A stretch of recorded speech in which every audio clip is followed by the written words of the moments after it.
Hello there.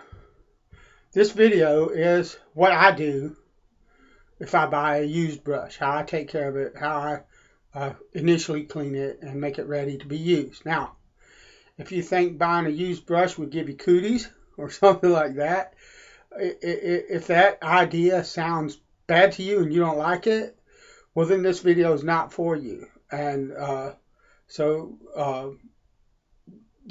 this is for people that don't have a problem buying a used brush. They want to know how to clean it the best way that they can to be able to use it. Now, I'm not using a bunch of caustic chemicals. I'm not tossing it in barbicide or anything like that. I'm not trying to kill every little living thing that might be in that brush, because to do that you would almost have to destroy the brush. Sorry, but that's the deal with that. So if that makes you squeamish, this is not your video. But for those of you that don't have a problem buying a used brush and you want to know, generally how would I go about cleaning that brush to make it ready for me, then this is the way I do it. We're going to use my Plisson because it dries really fast, and I'm just demonstrating. And what you need is you're going to need a good shampoo and conditioner. Whatever you use on your head is just fine. And then just an antibacterial hand soap. Nothing fancy. Just, a hand soap that has antibacterial properties in it. And so let's move down here and we'll go ahead with the video. So, all I do is I take my brush.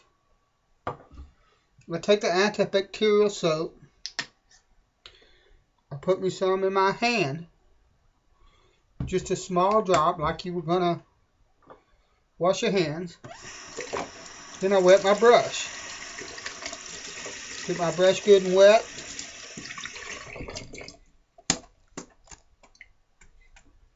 Shake most of the water out because it's a synthetic. And I want this to thicken a bit. And then I just lather in the palm of my hand. And what I'm trying to do is I'm just lathering this the same way if you were like testing a soap's lather, a shaving soap's lather in the palm of your hand or something like that. Basically the same thing, just like if you were loading up a brush. You want that, and you don't want a ton of water. You want the lather to be thick enough that the brush is going to draw it into the knot, just like it would if you were loading shaving soap. And actually I'll add just a touch more water to that because I want it to lather pretty good. Not, it's not going to blow up like a shaving soap does, but you want the brush to draw that lather into the knot as much as you can. And you're just going to take your time with it. Make sure you've lathered everything. I'm going to do this number with it. I'm going to do everything I can think of without damaging the brush by smashing it or anything like that, to draw that lather into the brush. And then I would just set it right there and let it set for about 10 minutes. You don't need to, it doesn't need to set and dry like a plug or whatever in your brush.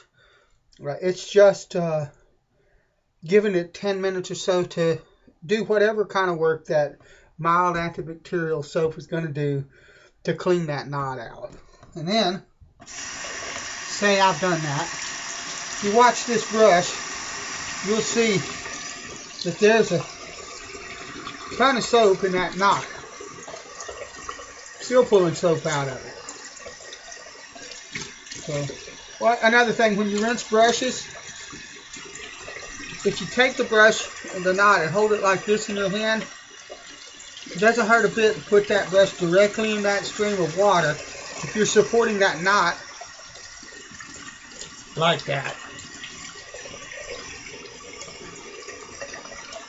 And I'm going to get all that out of my brush, and I'm going to do this number right here.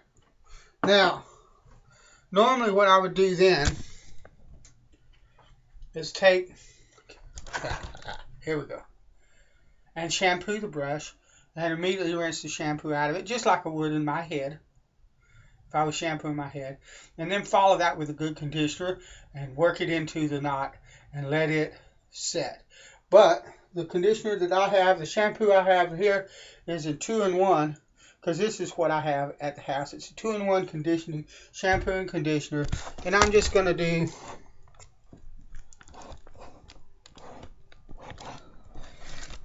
excuse me, gentlemen, the same blessed thing that I did with the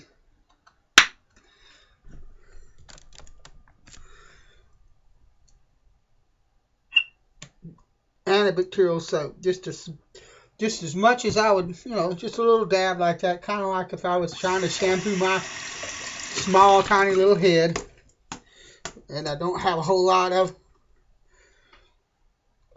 hair in. Get the soap, get the water out of the brush so that it's damp, but not soaking wet. And so, I mean, with a synthetic, if you don't, what will happen is when you begin to lather, the water will come rushing out of it, and it'll just be ugly. But you see, that just pretty much looks like I'm loading a shaving cream or something like that in my hand. Now I would do this with the shampoo. If you grab that knot, look at all the soap that's in that knot. That antibacterial soap would do the same thing, though it's thinner. It'll just the shaving brush will just draw that right into the knot, just like if you were loading a brush with shaving soap. And you just, what I do, alright, what I would do, say that's the shampoo, well, I would do it like that, and then I would immediately rinse it, like I said.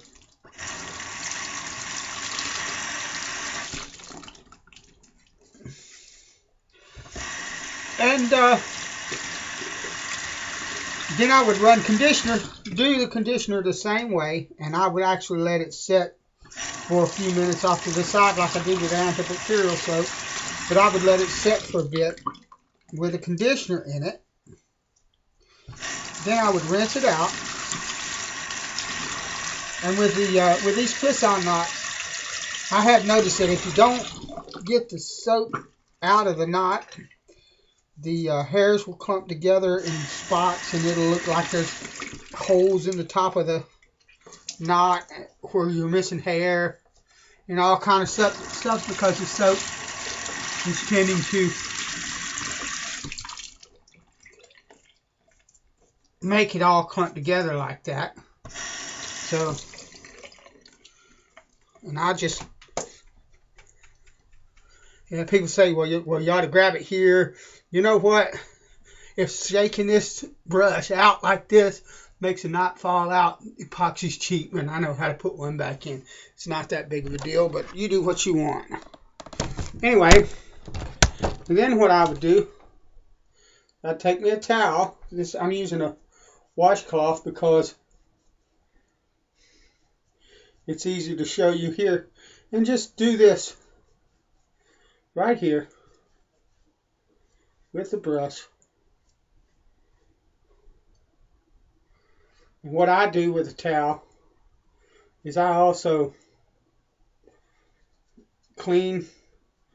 wipe the handle, dry the handle till it's good and shiny and not dull, to keep the soap scum off of it.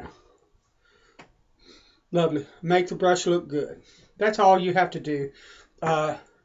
If you need any more cleaning with that, then you're pretty much out of luck anyway, because you're going to blow the brush all to pieces, the knot, destroy the hairs and all kind of stuff. You can use vinegar and water. You can use, I think, there's another there's a cleaner, I can't remember what it is now, borax, stuff like that. That won't do much more than what I just did right there, to be honest with you. And I'm perfectly comfortable using a brush, a used brush after that treatment. So that's the deal. Bless you. I hope that helped. Later.